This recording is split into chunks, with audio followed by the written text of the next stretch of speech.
Hey guys, we're at the last unit. Algebra to end up with. We're going to pull together lots and lots of cool ideas. I'm calling this chapter 12, not because it is chapter 12, but because we did chapter 6 and 7 and 8 and 9 and 10 and 11. And what comes next? Chapter 12. So we'll do lots of cool algebra in this section. You can see where we are. See if it, yeah, here's our syllabus. We've done both columns here. These are all the special quads, similarity, right triangles, transformations, a whole set of algebra associated with that. We've done areas, we've done volumes, and this is the section we're going to do now. We're going to pull together lots of cool algebra. And more specifically, these are the ideas. So I want to be sure that we will have the opportunity to do the penny probability in class together, because I think doing that together is a little better than doing it in a video. So I'm going to jump ahead to when we've finished that next project, just to show you. Here's this. There's the grid. I probably have some pennies somewhere, and we played with that. So we're going to move ahead. So we're moving ahead to a page that has an example that highlights the difference between the experimental and the theoretical probabilities. So we're throwing beanbags at this triangle. And each region is the same area as every other region. So you get region A, B, C, and D, and those are all the same, which means these are going to be midpoints of the sides of the triangle. So when we play the game, section A is hit 6 times. I'm going to put a 6 here. Section B 3 times, and so forth. So let's record that. So if we want to know the experimental probability, the result of this experiment of hitting section D, we want to take the number of ways that specific event can happen over the number of ways anything can happen.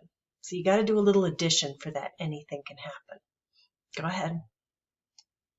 So the probability of getting a D is 5 over the total.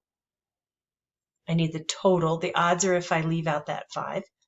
And I get 5 over 22, or about 23%. That was the experimental probability. It's the result, or it's also called empirical probability, what you get after running an experiment or doing a set of trials.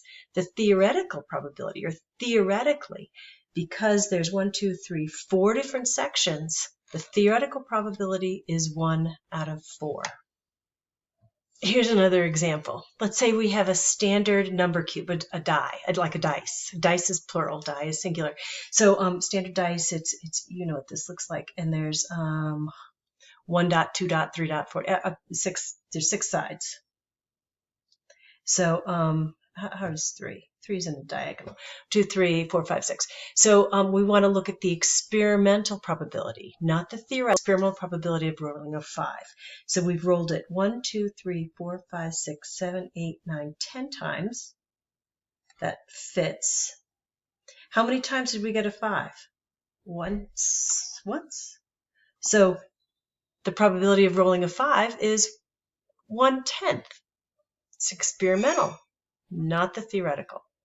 The probability of rolling a 6. So we've got 10 total tries. How many 6s? We've got 2. Probability of rolling an even number. Go ahead, you do this while I adjust my light. I suddenly got really dark here. Oh, I'm much brighter. That's good. Did you get these? Probability of rolling an even number based on these results. So you count up the real even numbers. That happens 7 times. 1, 2, 3, 4, 5, 6, 7. Probability of rolling a 1. A 1 only occurred once. So these again, these are the experimental or the empirical probabilities. Let's look at the theoretical probabilities of a set of things. Now, if we have a standard dice, then there's 6 different sides, and it's going to equally likely of getting a 1, as a 2, as a 3, as a 4, as a 5, as a 6. That it's not a weighted dice, it's a fair dice, okay?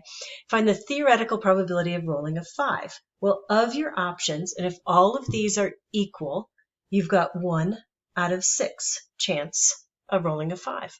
Probability of rolling a 6, also 1 out of the 6 possible outcomes.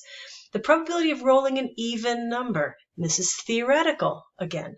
So we count how many even numbers are possible and place that over the total number of possibilities. The same idea for the probability of rolling a multiple of 3. So these are theoretical. So I want you to find out these last two. Well, because there's 3 equally likely possibilities of getting an even number, 2 or 4 or 6. It's 3 out of 6, or 1/2, 50% probability.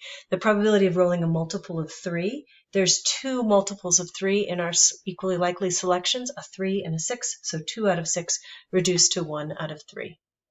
Another example, here we've got some ping pong balls. Notice there's no experiment being done, so we're going to look for theoretical probabilities. We've got a bunch of balls in the bag, and we've got 2 red ping pong balls, 3 green, 3 blue, and 1 yellow. Find the probability of each of these items occurring. Let's set up the first for you, actually. Okay, so I'm going to summarize with symbols, because sometimes the words get to be too much. So I've got 2 red, 3 green, and so notice how I've done 2R, 3G. It just helps. Then I find the total. Total is 9. So if I want to count and say the probability that's not red, I'm looking at this and this and this, and there's 7 there. Notice, so the probability that the ping pong ball that I randomly chosen is 7 out of 9. But notice the probability of a red is just 2 out of 9. What's the relationship between 7 out of 9 and 2 out of 9? That's kind of an important big concept that might make your life easier down the road, like next year. Let's try the other ones. Pause the video, see if you can finish this up. I hope this was good. We've got 6 out of 9 are not green, so we reduced that. Probability not yellow. The probability not blue is the same as not green. So I hope that was good for you. This kind of problem is pretty tricky, so let me show you a strategy. We're taking 2 standard number cubes, two dice, and we're rolling them. We're going to find each probability. So let's first identify something called the sample space. And the sample space is the set of all possible outcomes. So I'm going to make a grid. So let's need to get a fresh piece of paper. So if I'm going to roll 2 dice, let's say I have a red one or a pink one, whatever color that is, and then a purple one. So I'm going to set up a grid so that I can record exactly what's going to happen. Say if I roll the purple one and I get a 1, I can get a 1 and then a 1 for the red. I can get a 1 for the purple and a 2 for the red. I can get a let's see, a 5 and a 1. I can get, what if I got a 5 and a 4? So if I got a 5, I'm going to put it over here, and then a 4. So take a minute to fill out this chart. It's not going to take you too long. You might say, oh, that's busy work, but it's going to be really kind of cool to see how powerful this kind of tool, showing the sample space. This is a sample space. It's a very powerful tool. So this is your sample space. This is the set of all possible outcomes when you roll the dice. So if I want to say what's the probability of, and I think I'm looking on the next page, the probability of a sum equal to 2. So we can look at this and say, okay, where's the sum equal to 2?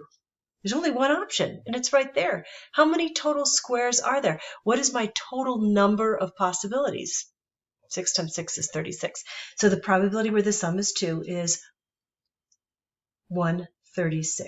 I could have said the probability where you get a 1 and a 1. Let's look at the next. The probability of the sum not equal to 2. Well, it's going to be every other item on this whole grid. So it's going to be 35 out of 36. Okay, that wasn't so bad. What about the probability of a product equal to 15?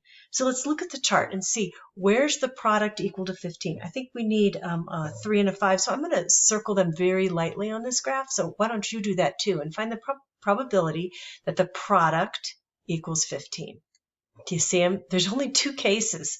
There's only 2 places, I should say. One is 3 times 5 and the other is 5 times 3. Notice they occur in 2 different blocks, so the probability would be 2 out of 36. And yeah, you could reduce that, which would be great.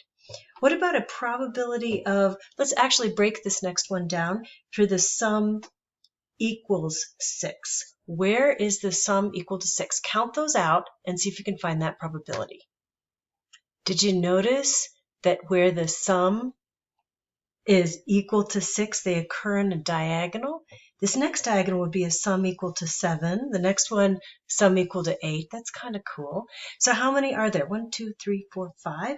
So the probability where the sum equals 6 is 5 out of 36, the total.